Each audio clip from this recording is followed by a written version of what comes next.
Hello, everybody. Welcome back to my channel. This is Only Glow. Don't forget to subscribe, like, and on the notification bell. So today I'm going to be teaching how I made this empire waistline with handkerchief flay. And I also had a strap, a loop at the back for styling purpose, and it's a V neckline. So let's go straight to it. So the first thing is to get our pattern. So I'm working with my half length here, full front length.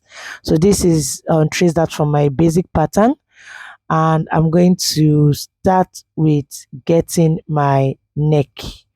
So it's going to be a V-neck. So I'm just going to go half. I'm going to go half of my shoulder to get the particular um desired v-neck like I want. So first thing I need to get is my underbust. So in this case, I'm working with a 14 inches. I also did an extension of 3 inches. So I'm going to do the same thing at the back. Yes, because I don't want it to just stop exactly at my waistline. I want it to come down a bit. So that's 14 inches. And I'm extending the dart line, as you can see. So I have to contour it. So I'm taking 3/4 of an inch, and I'm also taking half inches from my center front, and I'm connecting it back to my waistline like so. So this is how I just contour it. And then I'm going to make so I don't want my underbust to be so sharp. So I'm coming up half inches, and I'm going to connect it back to my contoured line. And for the side front, I'm also going to come down half inches like so, and I'm just going to connect it. These are the reason I just don't want that sharp edge under my bust. I just want it to have a slopey kind of effect. This is really optional, but if you want to do it, fine. I just want to do it this way, so just give me some push up around my front bust area. So the next thing I need to do is to draw out my v neckline, and that is what I'm doing right now. This is the v neckline like that. So now I want to get my princess dart. So in this case, I'm going to calculate my armhole, and my armhole is 9, so that's 4.5. I'm just going to roll the line that way. So I don't want it this sharp edge. I'm just going to use my cuff to come out a bit, so I don't have that sharp edge. So that is what you get. I'm so sorry for my recording not just giving the way I want it to be, but I hope you get what I'm doing. So that is it. So I'm going to calculate, and I'm also going to indicate that line at the back pattern, and that's what I'm doing. So I'm just going to indicate my back. So the next thing I need to do is to also alter my back from the center back. So I'm coming in 3/4 of an inch, and I'm also going to cross check the waist measurement to be sure that it's still going to fit in. So 3/4 of an inch is very important to do at your zip center back, because we don't want a puff out outside. So I'm using the same 2.5 that I use for the front. I'm going to use it for the same thing at the back, because they have to correspond for me to be able to put my shoulder very well. So for the back, I'm not using a particular measurement here, so I'm just going to connect it this way.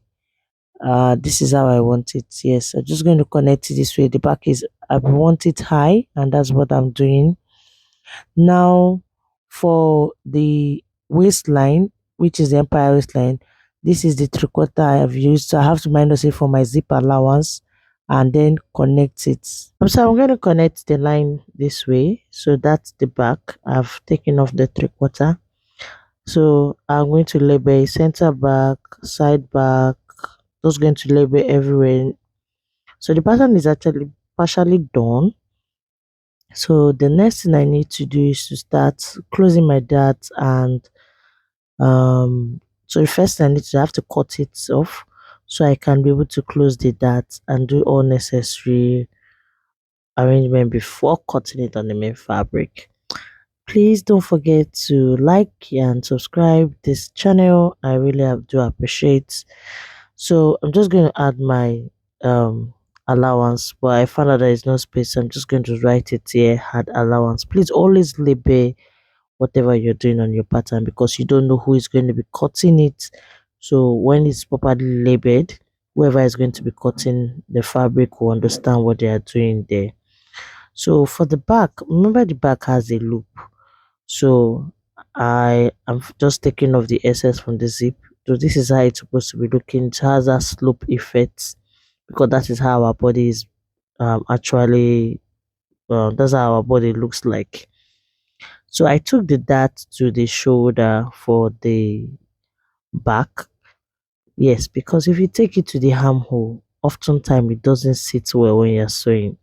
So that is what I do. I don't do it both sides. So now the next thing I need to do is to cut off the neckline. So I just added my half inches extra to for sewing, and I'm still going to label it because it can be confusing. Now I'm just going to take this part. This part is where I'm going to be putting the loop for styling. It really did not snatch anything. It's just for styling. That's why I'm putting it at the back.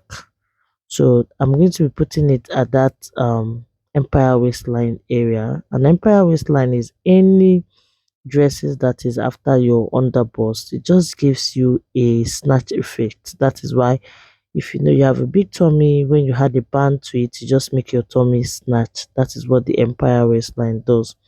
So I'm transferring my bust dart to my armhole. That is what we call princess dart down here. So it can actually call mid armhole dart or princess dart. So I'm just going to close it and take my masking tape to hold it still. Thank you, Lucy. Just going to hold it still down here and let it just stay that way first of all. So you can see the contouring at the part and you can see the parts in which I need to add to it. So I'm just going to cut off the band area from here following that slope I did. So that's what I'm just going to do down here.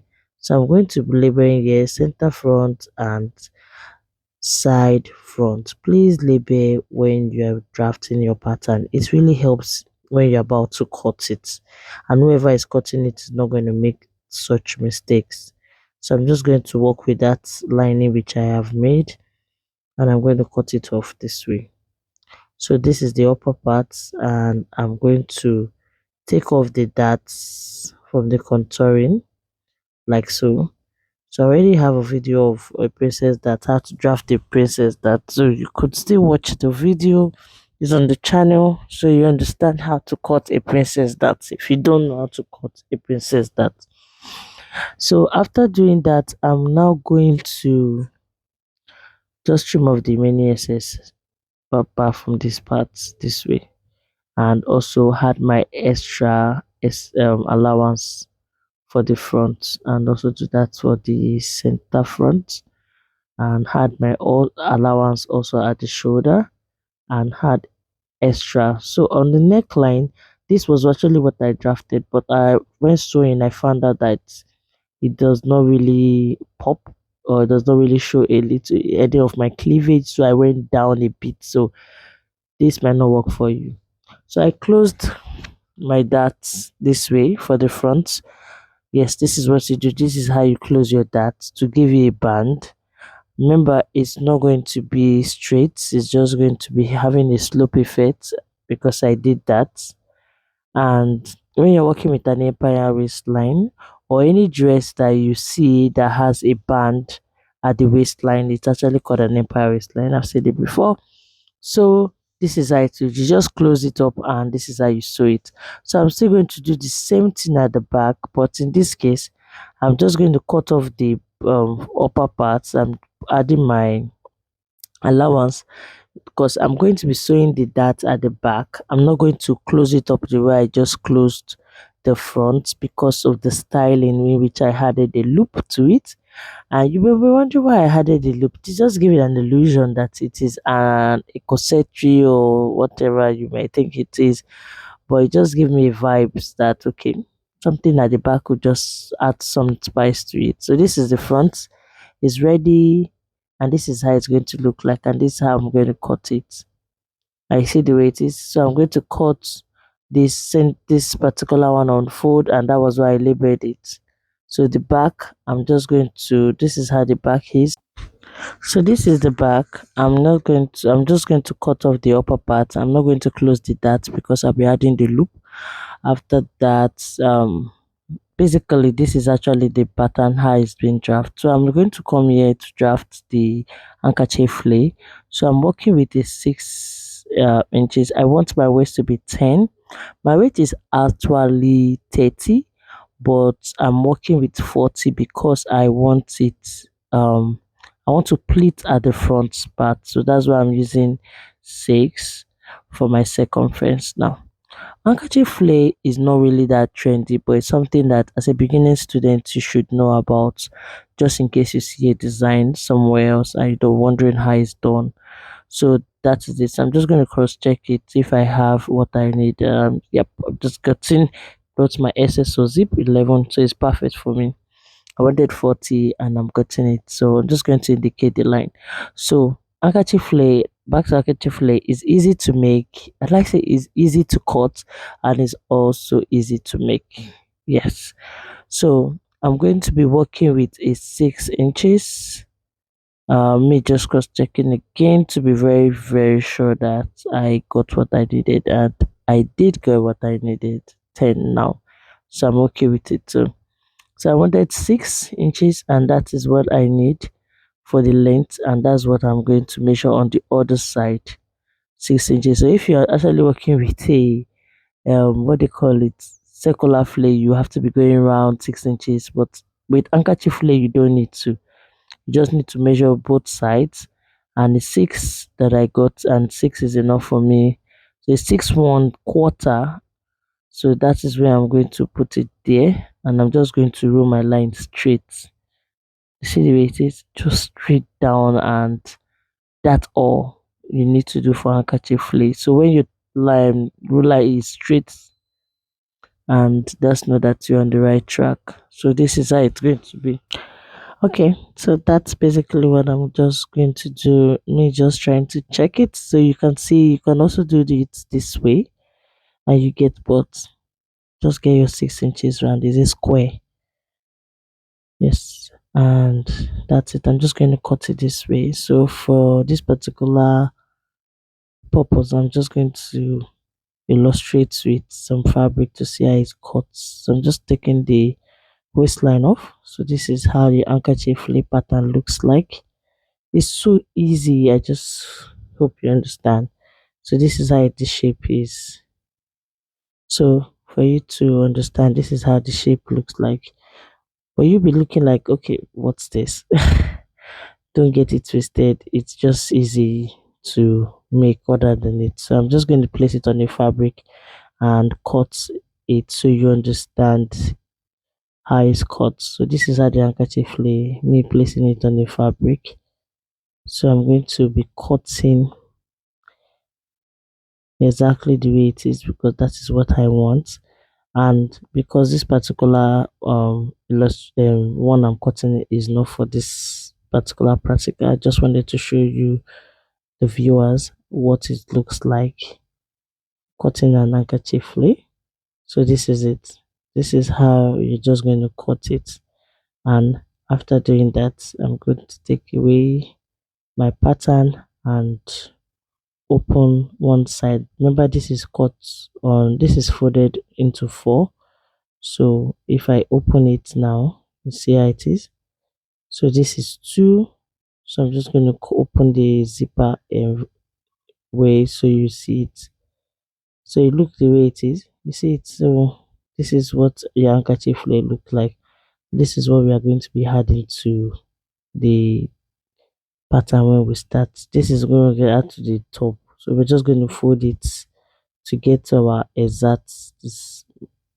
So this is me. I've already gone ahead to cut it. I'm working with different patterns, different fabric patterns. I just want to spice up it a bit. So this is my back, center side back. So after adding my interface, I found that I have some excess. So I'm just going to trim it off. So that's what happens when you, so even if you work with pattern, this is what students don't understand. Even if you work with pattern, you still need to cross check it and be very sure that everything is aligning. So your pattern is doesn't go to the dustbin after using it to cut. You still keep it so you can trim off if they have any excess. And that is what I'm doing here. I'm just going to be trimming it off exactly it. I'm putting my exact allowance I need to tailor this, and I'm going to cross check everything again before going to the tailoring to the machine. So this is my front. This is my front and the lining. So I use paper stay everywhere, but I added wording to the um bust area for my. So this is the side front. Yep. So everything is ready. I'm just going to go through this sewing machine and couple it up, and I'll come and show you up. So I'm going to be using this fabric for strap, and I'll show you how I'm going to place it. So this is me. I've already made all my strap. I'm going to be placing it on the fabric. Remember, this strap is not to snatch but just for styling purpose. So I left half inches up, and I'm just going to be folding it like this, giving it a 1 inches um demarcation. I'm just going to put 1 inches. Why I'm putting the 1 inches, because I want it to have some spacing. You can actually make yours without spacing, but I think it's ideal to have spacing. So, and I don't want it so much at this particular waistline. Remember, it's for styling. I'm not meant to be dragging it so it doesn't cut off. There's no bone for this particular practical. So on a good day when you're going to be adding strap, you're supposed to sew it to a bone so it has some level of weight. Yes, so that's for corset when you're actually making your corset or any clothes that you want to snatch the waist a bit. So you had bone. But this one is just for styling, and I'm not going to be adding any bone to it. So just going to put it this way. Let me just do this last one and I will show you how it looks like. Come in. Let me arrange it very well. Yep. Now so I've gone ahead to do the sewing for it. So I'm just going to go ahead and do the same thing at the side. This is the other side. Then after adding all the loop to it, I'm just going to then attach it to the side, the center back. So that's my center back pattern. Just going to take it off. Yes, I'm just going to pick one. Remember that I have labeled this so I know where it's going up and where it's going down. So I'm just going to take it this way and sew it. So that is how you create your loop channel for this particular blouse. Please don't forget to give me a comment. Just leave a comment, like, if you're watching it up to this end. I appreciate you. Let me know what you think about my videos, what you want think I could do better to keep the views coming up. And if there's a particular tutorial you want to learn, please let me know. Beginners friendly, please. Now this is it. This is what I want for the back. See how beautiful it is? So I'm going to do the same thing. So I have this is the fabric I am using for this particular handkerchief flea. So because I told you about bold colors and beautiful colors, so I'm going to get the midpoint just the way you sew your circular flea. So I'm going to be pinning the midpoint, and after that I'm going to pin all the sides everywhere and arrange it very well. So I'm using this particular black material for it because I don't want to add any interface to the fabric. Please, when you're working with such, you can add an interface to your fabric to give you some stiff when you're sewing. But in my own case, I am not. I'm just using my lining is a bit thick, so I don't need it. So I've gone ahead to sew it. I'm just want to not know where exactly I'm doing it. So where I want is my midpoint at the waistline. So see it. I'm going to take this particular one and add to it. So it's going to be easy for me to sew it. Understand? So that's where it's going to be easy for me to sew it. I'm going to sew from the middle. I'm going to add it this way and I'm going to pin. Please pin when you're sewing. Pin when you're sewing. Pin when you're sewing. There's a reason why. So I'm just taking my time to make sure that everything aligns before I start sewing this particular outfit. So that is it. So I then show you how to sew the edges of the handkerchief flip before pinning it. So I got the video back. So when you got to this point, you take it up and move it, then bring your foot down and sew straight. You see what I'm saying? When sewing, you just going to get to those edges. Don't move it past that way. You just sew, you keep sewing on this part, and when you get to this particular point that is very sharp, that you put your needle down, take your footer up, turn it to the way you want it, and sew. That is how you're going to sew that your handkerchief lay. Then arrange the video very well. Then you're going to take off the excess so it's easy to fold and you iron it. So that's how I got it, and I'm going to be pinning it round and sewing it and show you the end result, how it looks like.